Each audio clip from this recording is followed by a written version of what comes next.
When my daughter left that crumpled note on the dinner table, I thought it was some kind of joke. Act like you're sick and get lost. 5 words. Strange, urgent, almost desperate.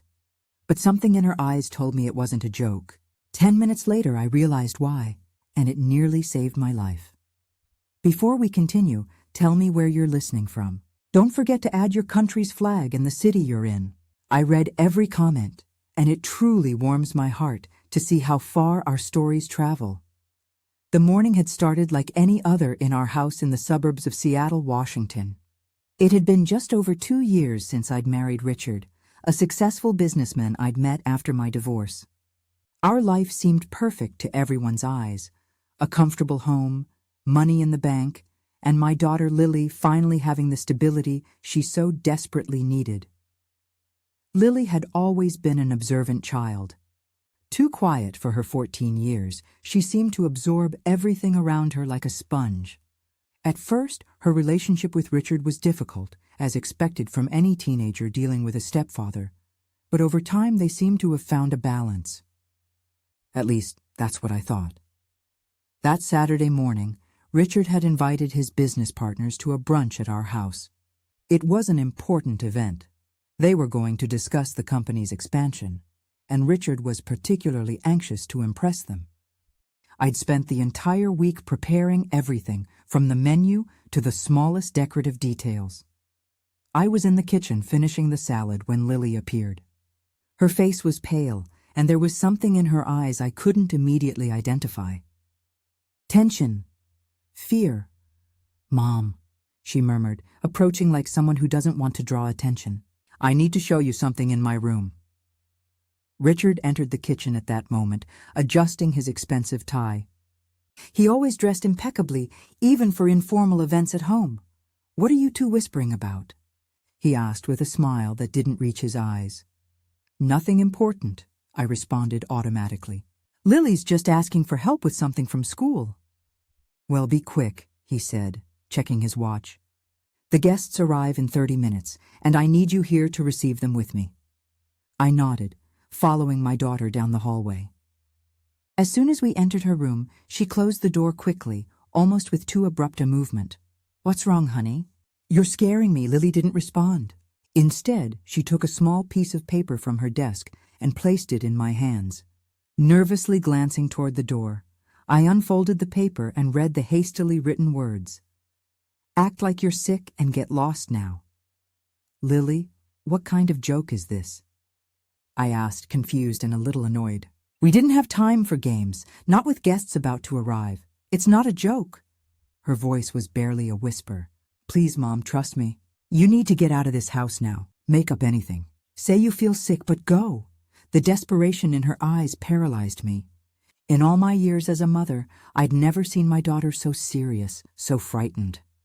"Lily, you're alarming me." "What's happening?" She looked toward the door again, as if fearing someone might be listening. "I can't explain now. I promise I'll tell you everything later, but now you have to trust me, please." Before I could insist, we heard footsteps in the hallway. The doorknob turned and Richard appeared, his expression now visibly irritated. "What's taking so long?" "The first guest just arrived." I looked at my daughter, whose eyes pleaded silently. Then, on an impulse I couldn't explain, I decided to trust her. "I'm sorry, Richard," I said, bringing my hand to my forehead. "I feel a little dizzy suddenly." "I think it might be my migraine." Richard frowned. His eyes narrowed slightly. "Just now, Emma? You were perfectly fine 5 minutes ago." "I know, it was sudden," I explained, trying to appear genuinely indisposed. "You can start without me. I'm going to take something and lie down for a while." For a tense moment, I thought he was going to argue. But then the doorbell rang and he seemed to decide that dealing with the guests was more important. "All right. But try to join us as soon as possible," he said, leaving the room. As soon as we were alone again, Lily grabbed my hands. "You're not going to lie down. We're getting out of here right now. Say you need to go to the pharmacy to buy stronger medicine. I'm coming with you." "Lily, this is absurd. I can't simply abandon our guests." "Mom," her voice trembled, "I'm begging you. This isn't a game. This is about your life." There was something so raw, so genuine in her fear, that I felt a chill run down my spine. What could have frightened my daughter so much? What did she know that I didn't? Quickly, I grabbed my purse and car keys. We found Richard in the living room, chatting animatedly with two men in suits. "Richard, excuse me," I interrupted. "My headache is getting worse. I'm going to the pharmacy to get something stronger. Lily's coming with me." His smile froze for an instant before turning toward the guests with an expression of resignation. "My wife isn't feeling well," he explained to them. "Come back soon," he added, turning toward me, his tone casual, but his eyes conveying something I couldn't decipher. When we got in the car, Lily was trembling. "Drive, Mom," she said, looking toward the house as if expecting something terrible to happen at any moment. "Get away from here. I'll explain everything on the way." I started the car, 1,000 questions spinning in my mind. What could be so serious that my daughter would act this way? It was when she began to speak that my entire world came crashing down. "Richard is trying to kill you, Mom," she said, the words pouring out like contained pain. "I heard him on the phone last night talking about putting poison in your tea." I slammed on the brakes abruptly, nearly rear-ending a truck stopped at the traffic light. My entire body froze, and for a moment I couldn't breathe, much less speak. Lily's words seemed absurd, like something out of a cheap thriller movie. "What, Lily? That's not the least bit funny," I managed to say finally, my voice weaker than I would have liked. "Do you think I'd joke about something like this?" Her eyes were teary, her face contorted in an expression that mixed fear and anger. "I heard everything, Mom, everything." A driver behind us honked his horn, and I realized the light had turned green. I automatically pressed the accelerator, driving aimlessly, just to get us away from the house. "Tell me exactly what you heard," I asked, trying to stay calm, still feeling my heart beating against my ribs like a caged animal. Lily took a deep breath before beginning. "Last night I went downstairs for water. It was late, maybe 2 in the morning. Richard's office door was slightly open and the light was on. He was talking on the phone, whispering." She paused as if gathering courage. "At first I thought it was something about the company, you know. But then he said your name." My fingers gripped the steering wheel so tightly my knuckles turned white. He said, "Everything's planned for tomorrow. Emma will drink the tea like she always does during these events. No one will suspect anything. It'll look like a heart attack, you assured me." She paused, her voice breaking. "And then he laughed. Mom, he laughed like he was talking about the weather." I felt my stomach churn. This couldn't be true. Richard, the man I shared my bed with, my life, planning to kill me. It was too absurd. "Maybe you misunderstood," I suggested desperately, searching for any alternative explanation. "Maybe it was about another Emma, or maybe it was some kind of metaphor for something business-related." Lily shook her head vehemently. "No, Mom, he was talking about you, about today's meeting. He said that with you out of the way, he'd have total access to the insurance money and the house." She hesitated before adding, "And he mentioned my name too. He said that afterward he'd take care of me one way or another." A chill ran down my spine. Richard had always been so loving, so attentive. How could I have been so wrong? How did I not notice anything? "Why would he do that?" I murmured, more to myself than to her. "The life insurance, Mom, the one you got 6 months ago. Remember? $1 million. I felt like I'd been punched in the stomach. The insurance, of course. Richard had been so insistent about that insurance, saying it was to protect me, to secure my future in case something happened to him. But now, under this sinister new light, I realized it had been the opposite from the beginning. "There's more," Lily continued, her voice almost a whisper now. After he hung up, he started reviewing some papers. I waited for him to leave and went into the office. There were documents about his debts, Mom. A lot of debts. It looks like the company is almost bankrupt. I stopped the car on the shoulder, unable to continue driving with my mind in such turmoil. Richard was bankrupt. How didn't I know this? He always talked about how business was thriving, how we were financially secure. "I also found this," Lily said, taking a folded paper from her pocket. "It's a statement from an account at another bank in his name. He's been transferring money there for months, small amounts, so as not to raise suspicion. I took the paper with trembling hands. It was true. An account I knew nothing about, accumulating what appeared to be our money. My money, actually, from the sale of the apartment I'd inherited from my parents. Reality began to crystallize, cruel and undeniable. Richard wasn't just bankrupt. He'd been systematically stealing from me for months, probably since the beginning of our marriage. And now, with debts accumulating and less money to divert, he'd decided I was worth more dead than alive. My God, I whispered, feeling nauseous. How was I so blind? Lily put her hand over mine, a gesture of comfort that seemed absurdly mature coming from a 14-year-old. It's not your fault, Mom. He fooled everyone, even me, for a while. Suddenly, a terrible thought came to mind. Lily, did you take those documents from his office? What if he realizes they're missing? What if he suspects you know? Fear returned to her eyes. I took photos with my phone and put everything back. I don't think he'll notice. But even as she said it, she didn't seem totally convinced, and neither was I. Richard was meticulous, observant. If something was out of place, he'd notice. We need to call the police, I decided, taking out my phone. And say what? Lily questioned. That he was talking about killing you over the phone?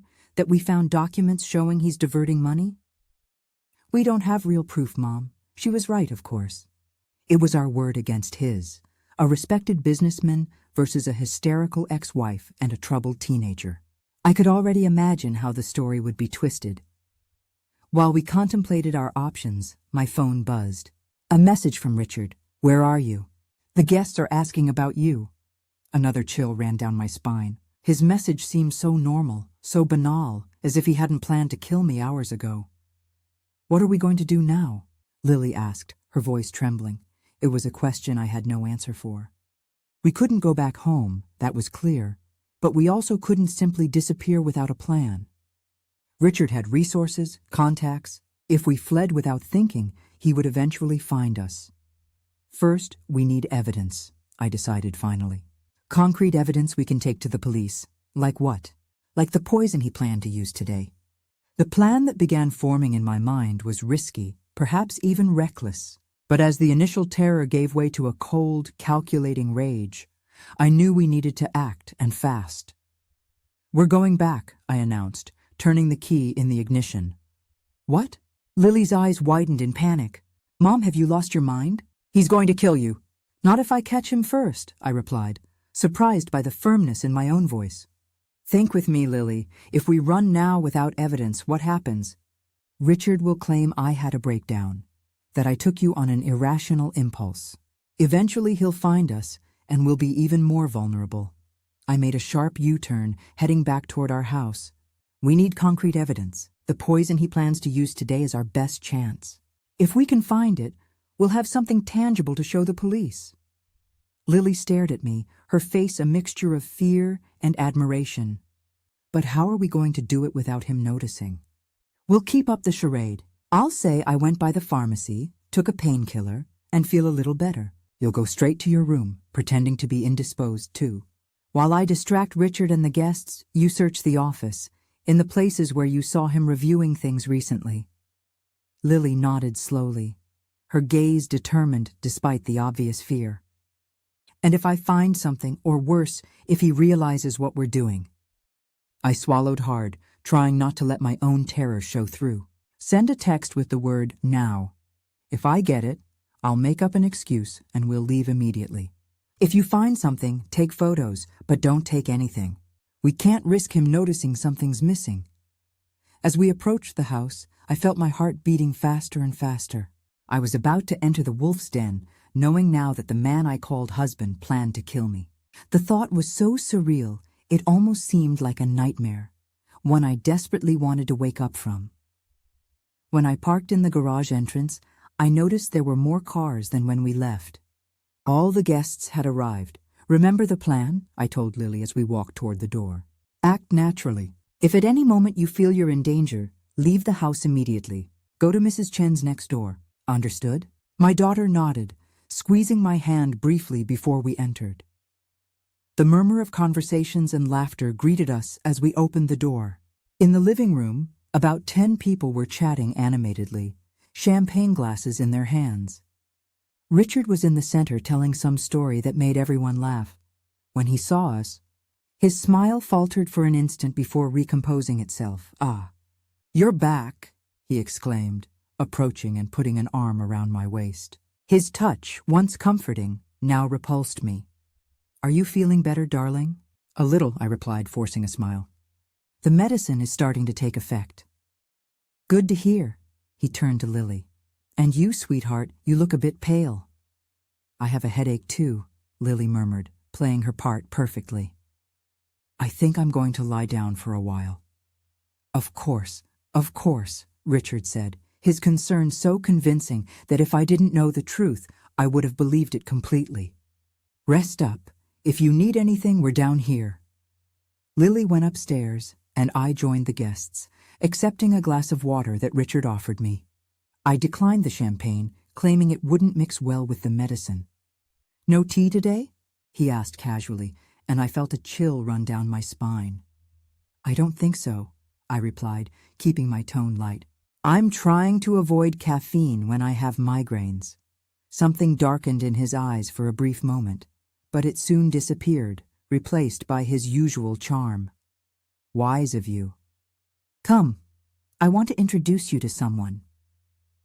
As Richard guided me among the guests, I kept a fixed smile on my face, though inside I was on maximum alert. Every time he touched my arm or back, I had to fight the urge to pull away. Every smile he flashed at me now seemed loaded with sinister, ulterior motives. "Emma is a university professor," he told one of his partners, his pride apparently genuine. "American literature, a brilliant mind." It was surreal to hear those compliments, knowing that behind the scenes he was planning my end. How many times had he praised me like this while secretly plotting against me? How many times had his "I love you" been a mask for "I want your money"? Discreetly, I checked my phone. No message from Lily yet. That meant she was still searching or hadn't found anything suspicious. About 20 minutes later, while Richard and I conversed with a couple about the country's economic situation, my phone buzzed. A single word on the screen. "Now." My blood froze. We needed to leave immediately. "Excuse me," I said to the group, forcing a smile. "I need to check how Lily is feeling." Before Richard could protest, I quickly walked away, going upstairs almost running. I found Lily in her room, her face pale as paper. "He's coming," she whispered, grabbing my arm. I realized he was coming upstairs and ran here. "Did you find anything?" I asked quickly, already pulling her toward the door. "Yes, in the office. A small unlabeled bottle hidden in the desk drawer. I took photos. We didn't have time for more." We heard footsteps in the hallway, and then Richard's voice. "Emma? Lily, are you there?" I exchanged a quick glance with my daughter. We couldn't go out through the hallway now. He would see us. The window in the room faced the back of the house, but we were on the second floor. "A dangerous fall. Stay where you are," I whispered. "We're going to pretend we were talking." The door opened and Richard entered, his gaze immediately fixing on Lily's frightened face. "Everything all right in here?" he asked, his tone casual, but his eyes alert, suspicious. "Yes," I replied, trying to sound normal. "Lily still has a headache.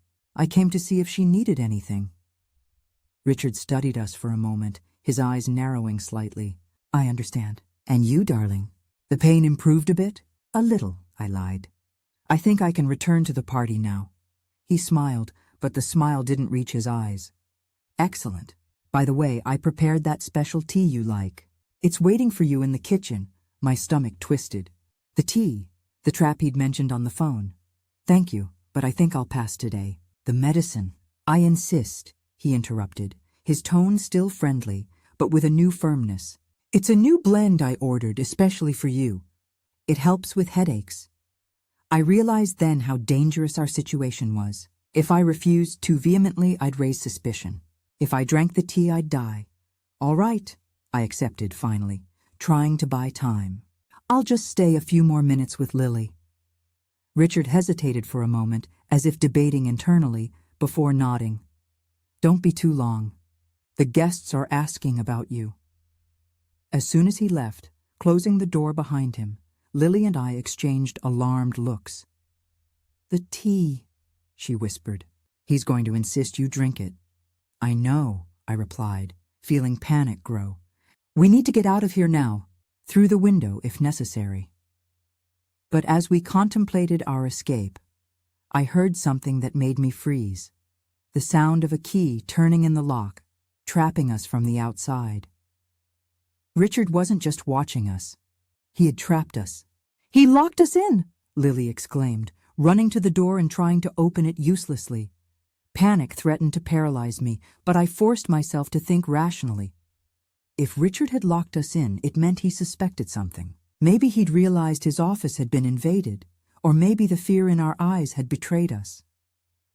"The window," I decided, moving quickly toward it. "It's our only way out now." I opened the curtain and looked down.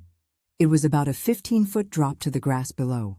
Not fatal, certainly, but dangerous enough to cause serious injuries if we weren't careful. "It's too high, Mom," Lily said, her face contorted with fear. "I know, honey, but we don't have a choice." I looked around the room searching for something that could help us. My eyes settled on the comforter from the bed. "We can use this as an improvised rope." Quickly, I pulled off the comforter and began tying it to the heavy base of the desk.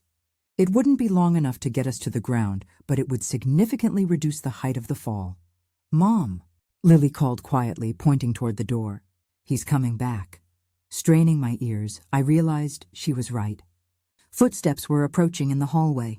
Richard was returning, and something told me it wasn't to check on our well-being. "Quick," I whispered, finishing the knot on the desk and throwing the comforter out the window. "You go first. Climb down as far as you can on the comforter, then let go. Try to land on your knees and roll to distribute the impact." Lily hesitated for only a second before positioning herself at the window, legs out. The footsteps were closer. Now we heard the key being inserted in the lock. "Go," I ordered, helping her hold the comforter firmly. With surprising agility, Lily began to descend, using the comforter like an improvised rope. I watched anxiously as she reached the end of the fabric, still about 6 feet from the ground. "Let go now," I instructed. Seeing the door beginning to open, Lily released the comforter and fell onto the grass, rolling as I had instructed. For a terrible moment, I thought she'd been hurt, but soon I saw her get up, gesturing to indicate she was okay. There was no more time. Richard was entering the room. Without thinking twice, I grabbed the comforter and launched myself out the window, sliding down the fabric so quickly I burned my hands. When I reached the end, I heard a furious shout coming from the room. "Emma!" Richard's voice, unrecognizable with rage, made me let go of the comforter without hesitation. I fell clumsily onto the grass, feeling a sharp pain in my left ankle. But the adrenaline was so intense, I barely registered the pain, getting up immediately. "Run!" I shouted to Lily, who was standing a few meters away, looking up in horror. Following my gaze, I saw Richard leaning out the window, his face contorted into a mask of fury. For a terrifying moment, I thought he was going to jump after us, but instead he disappeared from our field of vision. "He's going to come down the stairs," I warned, grabbing Lily's hand. "We need to be fast." We ran across the backyard, limping slightly due to the pain in my ankle, toward the low wall that separated our property from the side street. Lily jumped first, and I followed with difficulty, feeling a stab of pain when I landed on the other side. "I'm so glad you're still here. Would you do me a small favor? Tap the like button and leave a green heart below. Knowing you're still here truly makes me happy." "Where are we going?" Lily asked, panting. I looked around quickly, evaluating our options. Our house was in a gated community, but not heavily guarded. The main security booth was about 500 meters away, but by now Richard would have already alerted the guards, probably inventing some story about his mentally unstable wife fleeing with her teenage daughter. That way, I decided, pointing toward a cluster of trees that led to a more wooded area of the community. "We can cut through the woods and exit through the service entrance." As we ran, I heard the sound of doors slamming and loud voices. Richard had alerted the guests, turning our escape into a public spectacle. I imagined him feigning concern, saying something like, "My wife isn't well. She has episodes like this sometimes. Please help me find her." The thought gave me courage to ignore the pain and run faster. I wouldn't let him turn me into the villain of this story. We reached the woods, a small natural refuge that residents used for walks. At this time of day, it was deserted, which was a blessing. We followed a narrow path, trying to stay quiet as we advanced. The photos, I remembered, looking at Lily. "Do you still have the photos of the bottle?" She nodded, taking her phone from her pocket to show me. Lily's phone showed images of a small amber bottle without a label, hidden among documents in Richard's desk drawer. It was so common, so anonymous that it would go unnoticed by anyone. But I knew that there was the weapon my husband planned to use against me. "There's more," Lily said, sliding her finger across the screen to show other photos. "I found this too." The next image showed a sheet with Richard's unmistakable handwriting. A list with times and observations. 10:30, guests arrive. 11:45, serviti. Effects in 15-20 minutes. Look concerned. Call ambulance at 12:10, too late. My stomach churned. It was a detailed schedule of my death, planned like someone organizing a business meeting. Cold, methodical in his own hand. My God, I whispered. He really was going to kill me today. We heard distant voices approaching through the woods. The search had reached there. "Come on," I insisted, pulling Lily's hand. The service gate should be close. We kept running, now off the path between trees and bushes, trying to stay away from the voices. My ankle throbbed with each step, but fear was a powerful anesthetic. Finally, we spotted the small metal door that employees use to enter and exit the community. "It's locked," I noted, trying to push it unsuccessfully. Lily looked around desperately until her eyes lit up with an idea. "Mom, your community card can be swiped through the reader." Quickly, I took my purse and pulled out the card we used to enter and exit the community. I swiped it through the reader, praying it would work. The green light came on and the door unlocked with a click.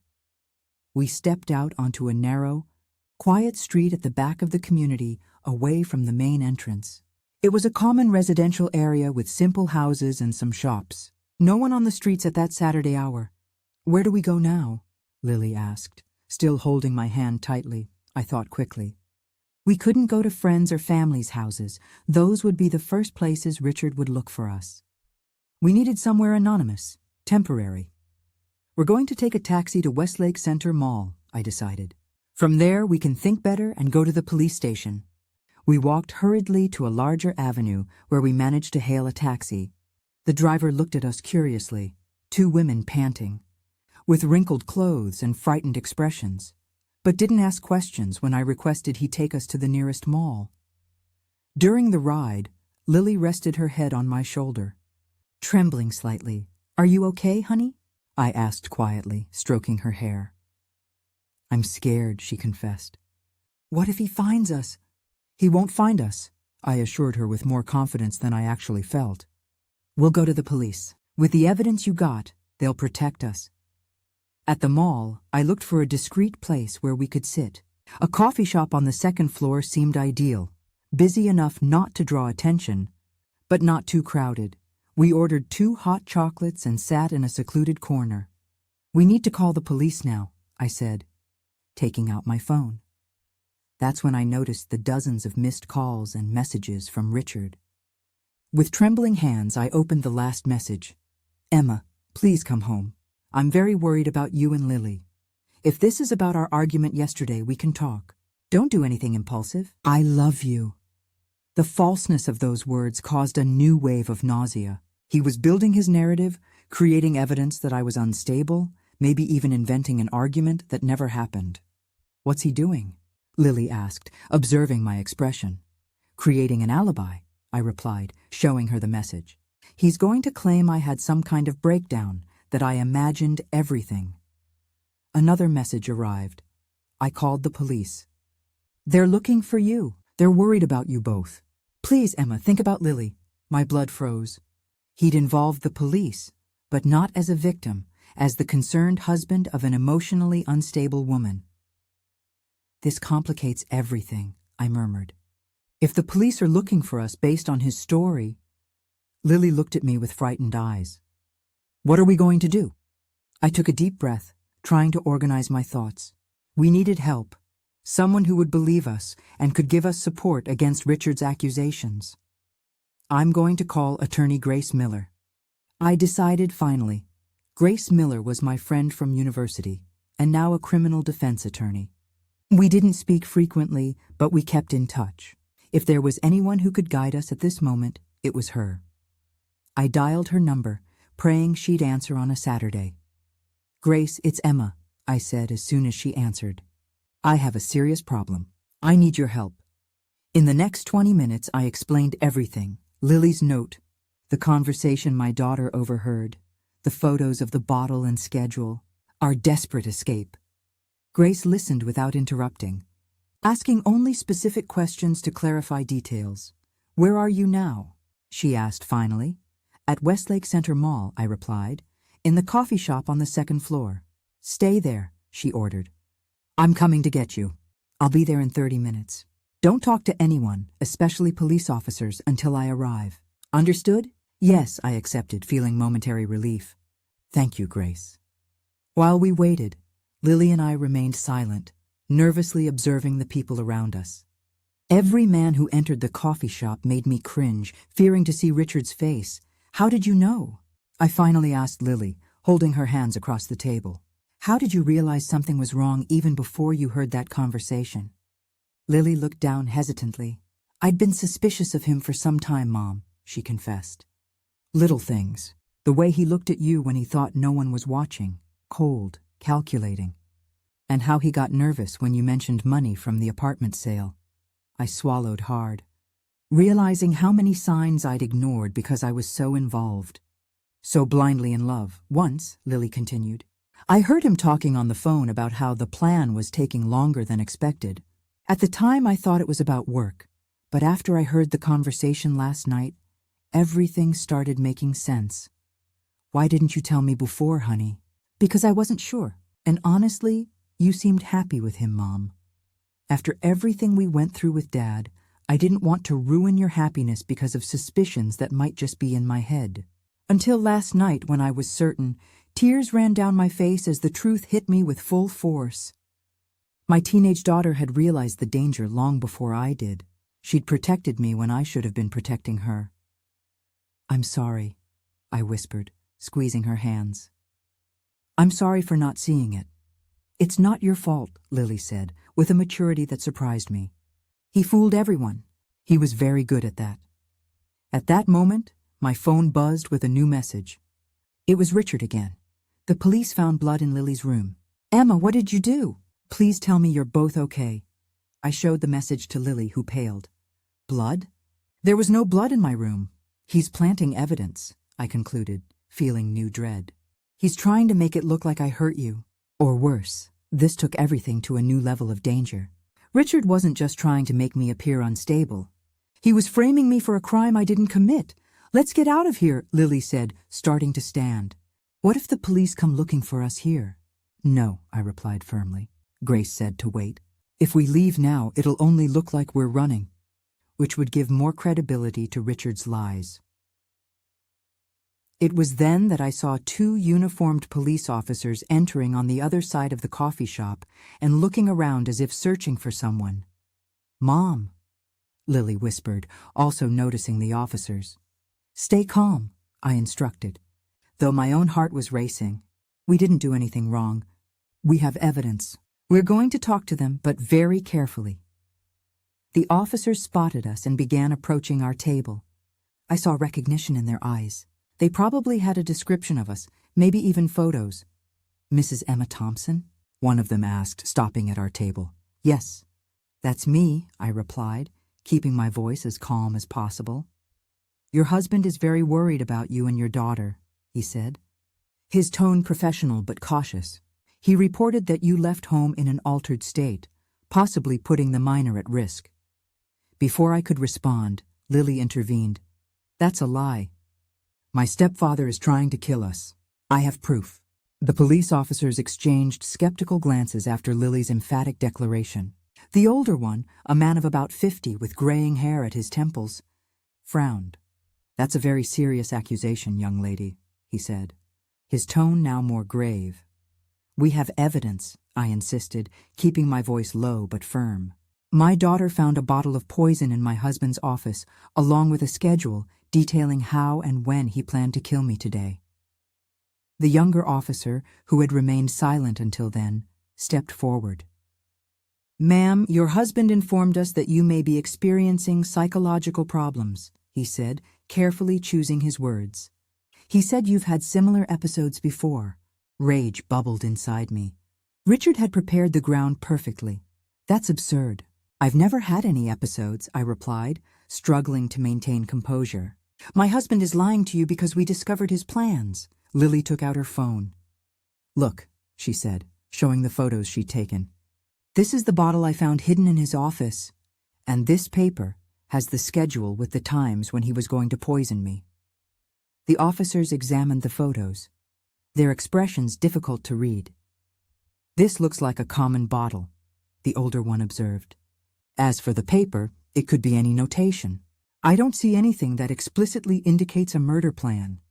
I felt despair growing. They weren't taking us seriously. "You don't understand," I insisted. "He's been keeping us isolated for months. He controls our finances, our movements. We recently discovered he's bankrupt and diverting my money to secret accounts."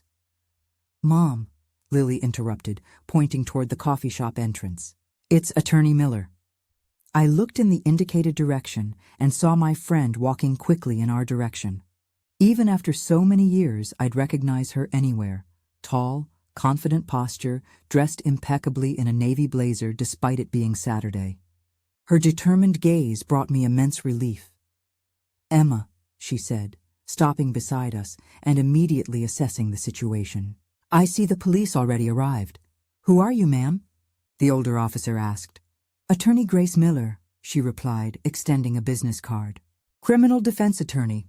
I'm representing Mrs. Emma Thompson and her daughter Lily." The officers seemed to recalibrate their approach immediately. "Attorney, we received a complaint from Mr. Richard Coleman alleging that his wife is mentally unstable and may represent a danger to the minor," the officer explained. "I understand," Grace said with a slight smile. "And you considered, of course, that Mr. Coleman might be making false accusations to cover up his own crimes. Correct?" The officer's silence was revealing. "Let's clarify some points," Grace continued, sitting beside me. "My clients have photographic evidence of potentially lethal substances and written documentation suggesting a plan to poison Mrs. Thompson. Furthermore, the minor Miss Lily witnessed a phone conversation in which Mr. Coleman explicitly discussed his plans. The officers seemed to consider this new information, but still hesitant. "Do you have a warrant to take my clients?" Grace asked directly. "No, attorney," the older officer admitted. "We're only investigating a potentially missing person after Mr. Coleman's report." "Well, as you can see, no one is missing," Grace replied dryly. "My clients are well and safe, away from a credible threat to their lives." "Mr. Coleman mentioned blood found in the minor's room," the younger officer commented, looking at Lily. "He said he was concerned the mother might have done something." Lily let out a nervous laugh. "That's ridiculous. There was no blood in my room. He's planting evidence." "I'd like to verify that the minor is well," the officer insisted. "She's clearly well," Grace responded, "and she's under my legal protection. At this moment, I suggest you return to headquarters and register a counter-complaint that I'll be filing right now. Attempted homicide, evidence tampering, and false crime reporting against Mr. Richard Coleman." The officers seemed uncomfortable but didn't insist. "We'll need you to appear at headquarters to give a statement," the older officer said. "Finally." "Of course," Grace accepted. "We'll be there in an hour. Now, if you'll excuse us, we need to talk privately." Reluctantly, the officers left, not without casting worried glances in our direction. As soon as we were alone, Grace held my hands across the table. "Emma, The situation is worse than I imagined, she said quietly.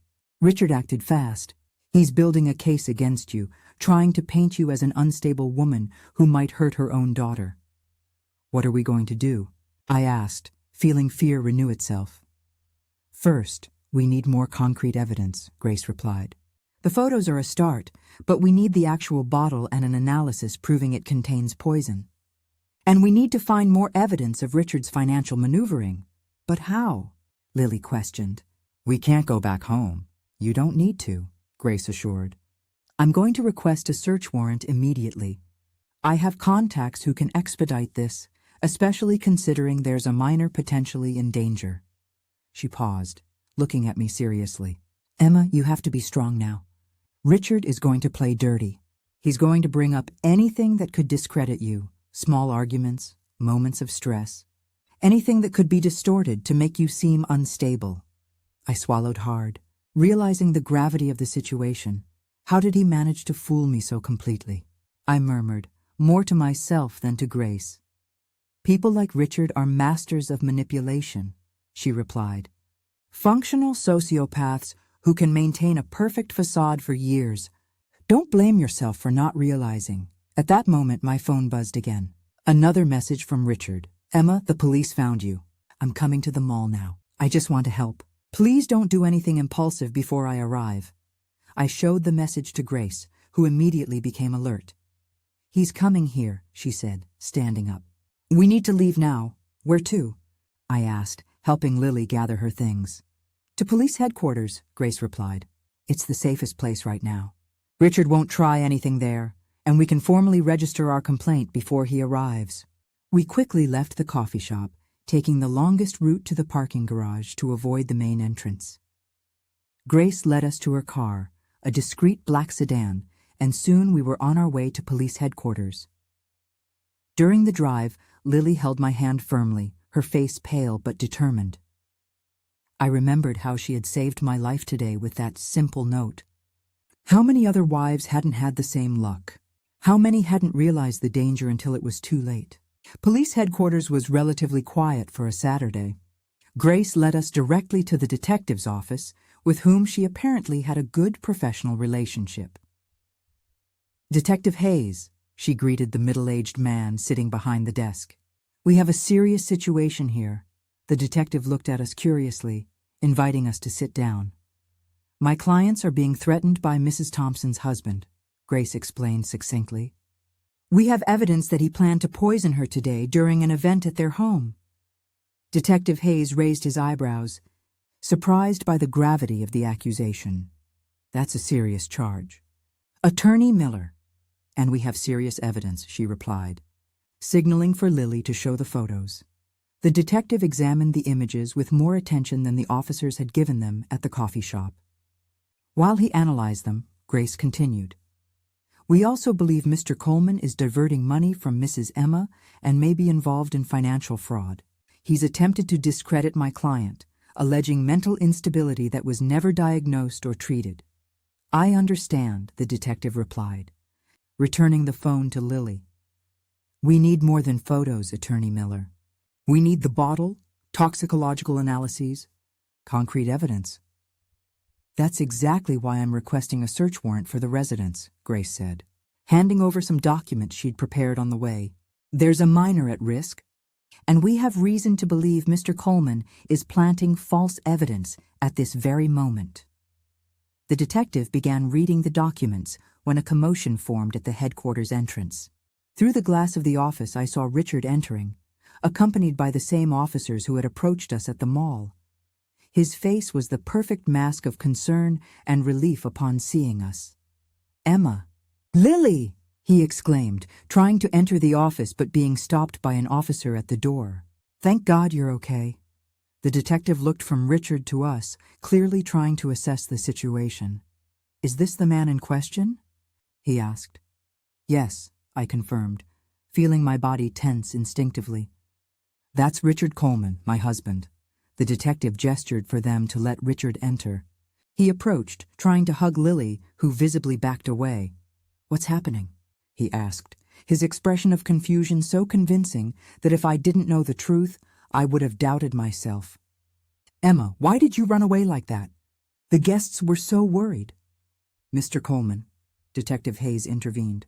Mrs. Emma and her attorney are filing a complaint against you for attempted murder. Richard seemed genuinely shocked, looking from me to the detective and back to me.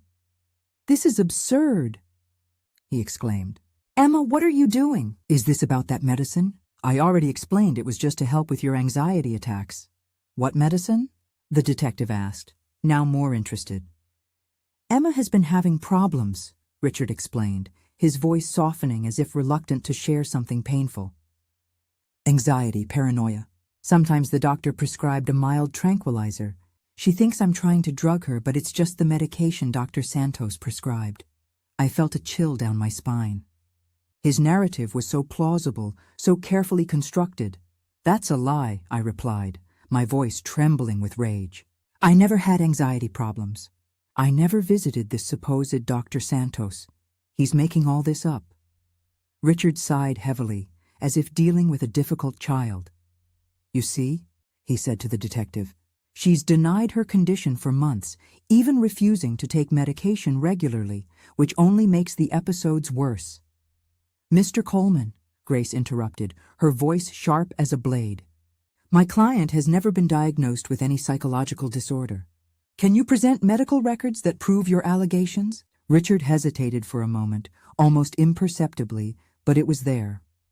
I can request them from Dr. Santos on Monday, he replied. But that's not the most important thing now. I'm worried about Emma and Lily. I just want to take them home safely.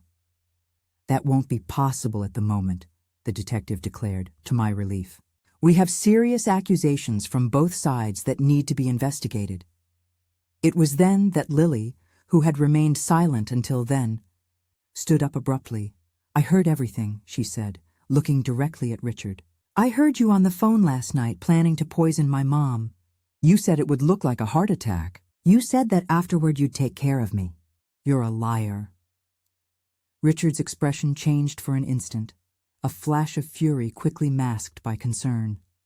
Lily, dear, he said softly. You must have misunderstood. I was talking about business on the phone. Maybe you heard part of the conversation and got confused. I didn't get confused at all, Lily shot back, her voice firm despite the tears beginning to form. You wanted to kill my mom for the insurance money. You're bankrupt. I saw the documents. Richard's face hardened slightly. Emma, he said, turning toward me. Do you see what you're doing? You're putting ideas in Lily's head, making her believe these crazy things. This is psychological abuse. Before I could respond, the office door opened again. An officer entered holding an envelope.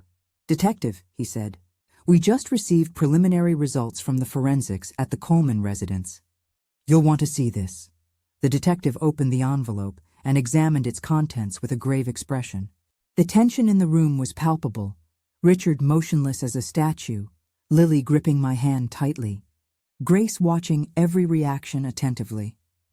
Interesting, the detective murmured finally, looking directly at Richard. Mr. Coleman, you mentioned blood in the miner's room, correct? Richard nodded, his expression of concern perfectly composed. Yes. When I entered the room after Emma and Lily fled, I noticed stains on the carpet. I panicked, imagining the worst. Curious, the detective continued, placing the papers on the table, because according to this preliminary analysis, the blood found in the room is less than 2 hours old, and the blood type analysis doesn't correspond to either Mrs. Emma or the miner. I saw Richard's mask waver for an instant. I don't understand, he stammered. How is that possible? The blood, the detective explained slowly, corresponds to your blood type, Mr. Coleman, which strongly suggests it was you who placed it there. A heavy silence fell over the room. Richard seemed to be rapidly calculating his next move. That's impossible, he said finally. There must be some error in the tests. I didn't even cut myself today. In fact, the detective continued, the forensics found a small vial of blood hidden in the bottom of your sock drawer. It appears you had collected your own blood previously. Richard's face visibly paled. Furthermore, the detective proceeded, we found this. He pulled from the envelope a photo of the amber bottle that Lily had photographed, now in an evidence bag. The contents are being analyzed, but preliminary tests indicate the presence of a substance similar to arsenic. Not exactly what you'd expect to find in an anxiety remedy, is it, Mr. Coleman? Richard stood up abruptly, his face contorted in a mixture of rage and panic. This is absurd, a setup. Emma must have planted this. When exactly would she have done that? Grace asked calmly. Considering that she and Lily have been here for over 2 hours, and according to your own words, they fled the house this morning? Richard looked around like a cornered animal. You don't understand, he said, his voice now trembling. Emma isn't who you think she is. She's manipulative. She's been stealing from me for months. Curious that you mentioned theft, the detective interrupted, because we also found quite interesting banking documents in your office. Regular transfers from the joint account to an offshore account in the Cayman Islands. It was like watching a house of cards collapse. Each new revelation destroyed the carefully constructed facade Richard had built. His face, once the portrait of loving concern, now revealed what had always been hidden beneath the surface. Cold rage, calculation, contempt. All of this has an explanation, he insisted. But his voice no longer carried the same conviction. I'm sure it does, the detective replied, standing up, and you'll have ample opportunity to explain it all formally. Richard Coleman, you're under arrest for investigation of attempted murder, evidence tampering, false crime reporting, and financial fraud. The detective signaled to the officers waiting at the door. It was as if a switch had been activated inside Richard. In an instant, all the facade of concerned man disappeared completely. His face contorted into an expression I'd never seen before, pure evil, raw hatred directed at me. Stupid bitch, he screamed, lunging in my direction. You ruined everything. The officers grabbed him before he could reach me, but not before I finally saw the real Richard, the monster who had hidden behind smiles and false displays of affection for 2 years. Did you really think I loved you? He growled, struggling against the officers holding him. A mediocre professor with a troubled teenager? You weren't worth anything more than your money and the life insurance. Lily shrank against me, trembling at the violence of that outburst. I hugged her protectively, watching in shock as the officers handcuffed Richard, who continued shouting obscenities. Get him out of here, the detective ordered. The officers dragged Richard out of the room, his screams echoing down the hallway. When the door closed, a heavy silence took over the room. The detective turned toward us with an expression that mixed regret and relief. Mrs. Thompson, I believe you and your daughter will need to give formal statements. But first I'd like to personally apologize for what just happened. I nodded mechanically, still processing the transformation I'd witnessed. That man screaming insults wasn't the Richard I knew or thought I knew. It was as if I'd lived with a stranger for 2 years, slept next to a predator every night. Emma, Grace said softly, holding my hand. Are you okay? I don't know, I replied honestly. I think it'll take time to understand all this. The detective offered us water and suggested we rest a bit before making the formal statements. I accepted, hugging Lily, who seemed to be in shock. You saved my life today, I whispered to her. I'll never forget that. She just nodded, silent tears streaming down her face. The following hours passed in a blur of statements, forms, and bureaucratic procedures. I recounted everything in detail, how I met Richard after my divorce, how he won me over with his apparent kindness and security, how he gradually began controlling our finances and isolating us from friends and family. Lily described what she'd heard that fatal night, how she'd found the documents and bottle, and how she'd made the brave decision to pass me that note. Act like you're sick and get lost.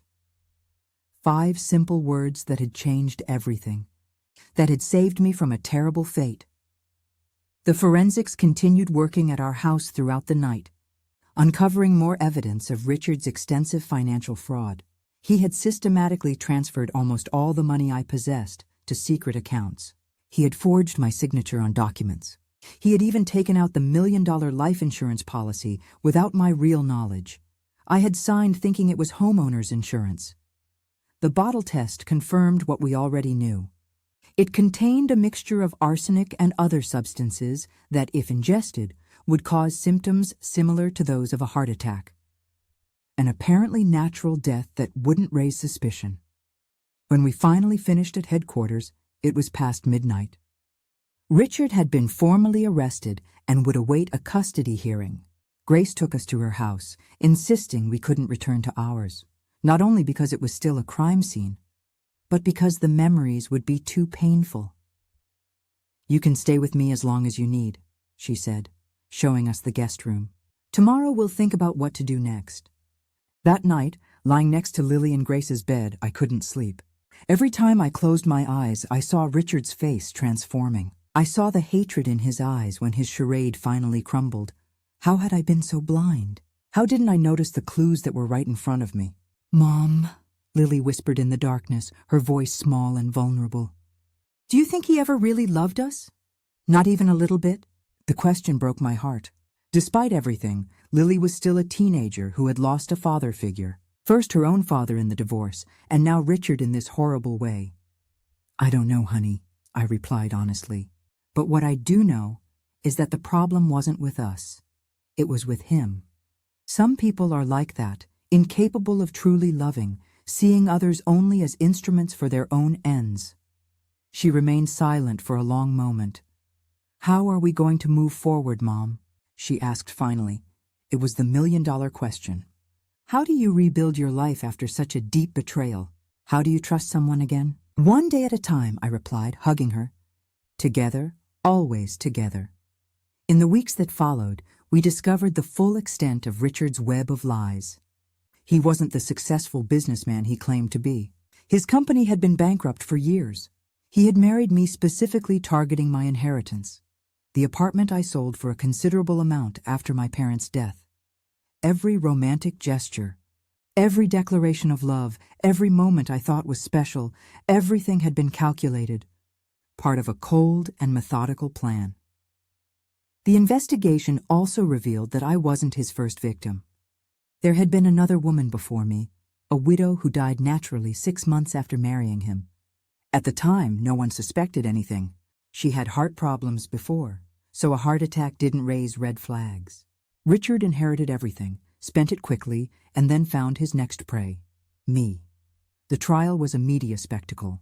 The story of a husband who planned to poison his wife for money, prevented only by a brave teenager's alert, captured public attention.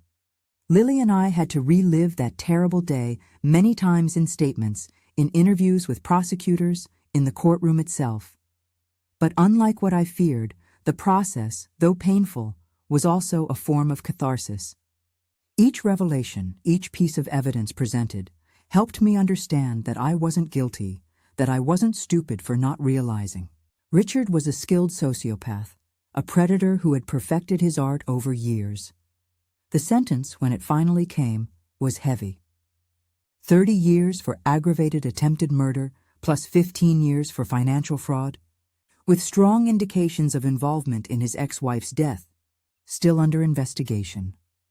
6 months after that fatal Saturday, Lily and I moved to a new apartment in another neighborhood.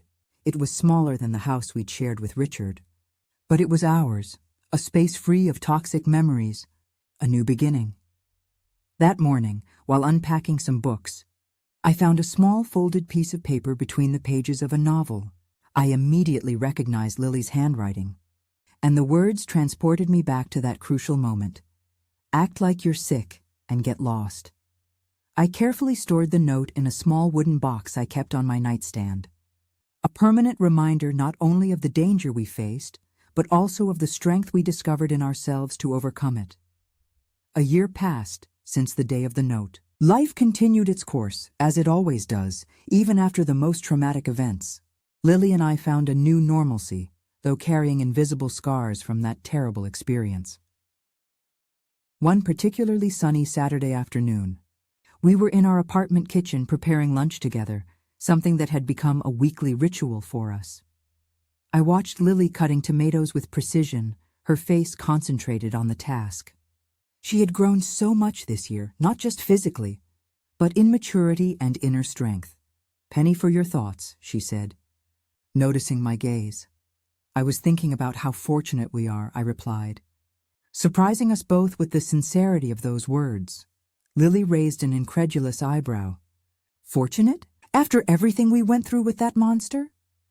I nodded, setting down the wooden spoon on the counter and turning completely toward her. "Yes, fortunate.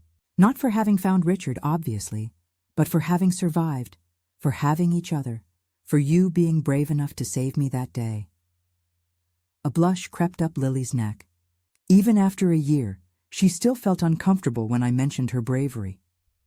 "Anyone would have done the same," she murmured. "No, they wouldn't have," I insisted. "Many people would have been paralyzed by fear. They would have doubted what they heard, would have waited for more proof. You acted decisively and saved my life." Lily smiled shyly, returning her attention to the tomatoes. "You know what Dr. Rivera said in therapy this week?" she asked, slightly changing the subject. "She said trauma survivors often develop a sixth sense for detecting danger. That maybe that's why I always felt something weird about Richard, even when you didn't see anything." Dr. Rivera was our therapist. We'd decided to go to therapy together after the trauma, one of the best decisions we made. "She's right," I agreed. "You were always sensitive to the people around you, even when you were little." We continued preparing lunch in comfortable silence, each lost in our own thoughts. The apartment was filled with natural light.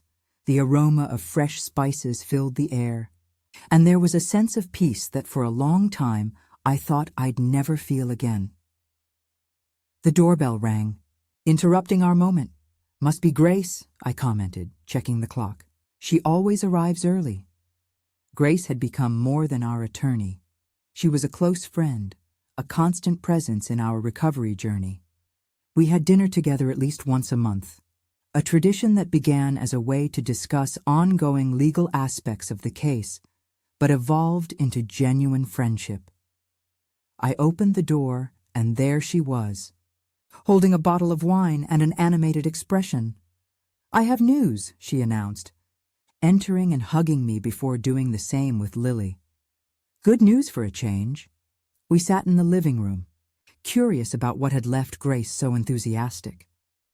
"The police finally got the missing evidence about Lucinda Harper's death, Richard's first wife," she explained, referring to the widow who had died mysteriously.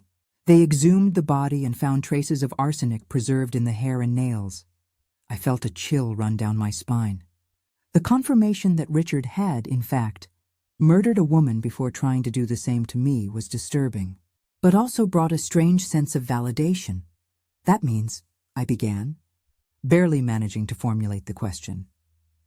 "It means he'll be tried for aggravated homicide," Grace confirmed, "which, considering his current conviction and the new evidence, will probably result in life in prison without possibility of parole." Lily let out an audible sigh. "So he'll never get out? Never?" "Never," Grace assured firmly. "He'll never be able to hurt anyone again." The news should have brought me only relief, but I discovered my feelings were more complex. There was sadness, too, not for Richard, but for the lives he had destroyed, including Lucinda's, who hadn't had the luck of having a Lily to save her. "There's one more thing," Grace continued, her tone changing to something lighter. "The sale of Richard's property finally concluded. As part of the restitution agreement, the full value will be transferred to you. It's not everything he stole, but it's a start." I looked at Lily, who seemed equally surprised. "How much?" I asked. "Approximately $500,000, Grace replied. "Enough to ensure Lily can go to any university she wants and to give you both the financial security you lost." It was a considerable sum, especially after a year of living extremely economically, using only what remained of my savings and my salary as a university professor. "I don't know what to say," I murmured. "Say we're going to celebrate with this wine," Grace suggested, raising the bottle she'd brought, "and that we can finally turn this page and look toward the future." While Grace opened the wine and Lily finished preparing lunch, I went to my room and opened the small wooden box where I kept the note that had saved my life. I looked at those 5 words for a long moment, reflecting on how something so small and simple had completely changed the course of our lives. Act like you're sick and get lost. If Lily hadn't been observant enough to perceive the signs, if she hadn't been brave enough to act, I shuddered to think of the alternative. I returned to the living room where Grace and Lily were chatting animatedly about university plans that now seemed much more viable. Looking at them, my intelligent and brave daughter, my loyal and fierce friend, I felt a wave of gratitude so intense it almost left me breathless. "A toast," I said, raising my glass after Grace served the wine. "To new beginnings." "To new beginnings," they repeated in unison. As we savored our lunch, talking about the future instead of the past, I realized that although the scars would remain, they had become marks of survival, not just trauma. Richard had tried to destroy us, but in the end, his betrayal strengthened us in ways he could never imagine. I had learned to trust my instincts again, to recognize warning signs in relationships, and most importantly, to value the strength that was within me, strength that had always been there, but that I only discovered when I needed it most. Lily had grown from an insecure teenager to a confident young woman who knew her own worth.